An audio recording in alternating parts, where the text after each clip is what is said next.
एक पंडित जी थे, उनका नाम था पंडित श्री बालक राम जी द्विवेदी। कान्यकुब्ज ब्राह्मण थे। फर्रुखाबाद जिले के अनिभोज नामक गांव के ब्राह्मण देवता थे। अच्छे पढ़े लिखे विद्वान थे। सीओ के पद पर वो गोवर्धन में आकर के रहे। सीओ होता ना, एक तो सीए होता है, एक सीओ होता है। तो सीओ के पद पर रहे, बड़े ईमानदार थे। अब आजकल तो सरकारी बड़ी सुविधाएं मिलने लगी, उन जमानों में बहुत सुविधाएं नहीं हुआ करती थी। अधिकारी भी किराए पर रह जाते थे और उनको कुछ किराया भत्ता उनको मिल जाता था, ऐसा था। अब तो सरकारी आवास मिल जाते हैं सीओ को। तो एक ब्रजवासी के यहाँ महाराज जी से उनका प्रेम था, परिचय था। तो एक ब्रजवासी के घर में महाराज जी ने, एक ब्राह्मण ब्रजवासी के घर में उनको रखा, किराए से रहे वो। एक दिन आए महाराज जी के पास, बोले महाराज जी हम वहाँ नहीं रहेंगे। क्यों, क्या परेशानी? वो तो बड़े सज्जन आदमी, क्यों नहीं रहेंगे वहाँ? अरे बोले महाराज ब्रजवासी बड़े असभ्य होते हैं। कैसे?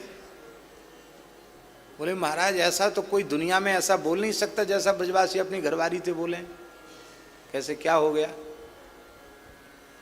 तो बोले छोटी सी लाली वो डोल कर लिया और वो रो रही और मैया बाकी काम धंधे में लग रही। तो वो ब्राह्मण बोला अरे भगवान क्या कर रही है, देख के खिला रही है, या चुप कर। अब वो काम में लग रही थी। वो आई, शुद्धि तो करा दी बच्ची की, और शुद्धि कराने के बाद वो रोना बंद नहीं किया उसने।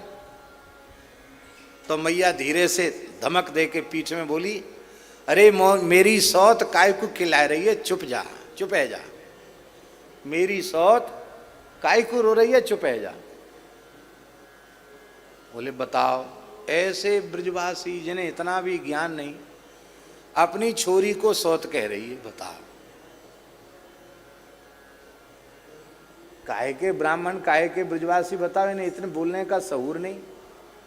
महाराज जी सुन के हंसने लगे। महाराज जी तो सब जानते थे ब्रजवासियों का स्वभाव, उनका, उनके संस्कार। महाराज जी हंसवे लगे, बोले पंडित जी द्विवेदी जी, आप जो है ना बड़े अच्छे हो, बहुत भोरे हो, पर आप ब्रज की महिमा नहीं जानते हो। इन वाक्यों को सुन करके महात्माओं की समाधि लग जाती है। ऐसे वाक्य हैं ये, इनका सामान्य अर्थ नहीं है। महाराज जी में कौन सी वेद की बात आ गई? तो महाराज जी ने उनको समझाया कि वह गोपी, वह ब्राह्मणी ये जानती है पूरे 84 कोस ब्रज में पुरुष तो एकमात्र श्री कृष्ण है, बाकी सब गोपी हैं। और इस भाव से मैं गोपी हूँ तो ये लाली भी गोपी ही है, और इस नाते से सबके पति श्री कृष्ण हैं। इस नाते से वो करे रही मेरी सौत काहे को रो रही है, चुप है जा। अरे महाराज आपने तो कैसो भाव बतायो। महाराज जी बोले भाव की ही लीला तो ब्रज की लीला है।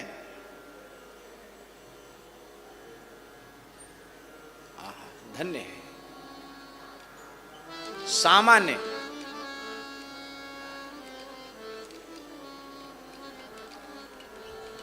अद्भुत प्रेम ब्रज के लोगों में है, पर इसकी अनुभूति कोई प्रेमी ही कर सकते हैं। इसलिए ब्रजवासियों में कभी दोष का दर्शन नहीं करना। आपको ठाकुर जी हमारे अपने हैं ये भाव बनाना पड़ेगा। पर ब्रज की रज में जिनका जन्म हुआ है उनको जन्म से ही ठाकुर हमारो है, ये भाव उनको जन्म से होता है। इस भाव के कारण वे आपके द्वारा आदरणीय हैं, आपके द्वारा आदरणीय नहीं। उद्धव जैसे महान ज्ञानी के द्वारा आदरणीय है।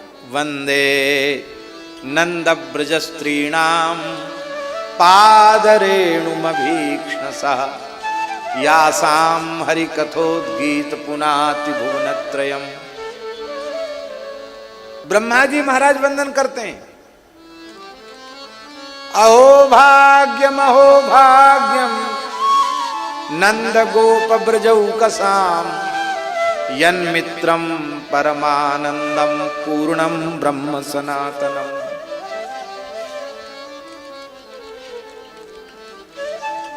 बड़ा भाग्य है, बड़ा भाग्य है। अहो भाग्यम नंद गोप ब्रजौकसाम। ब्रजवासियों का बड़ा सौभाग्य है। क्या सौभाग्य है?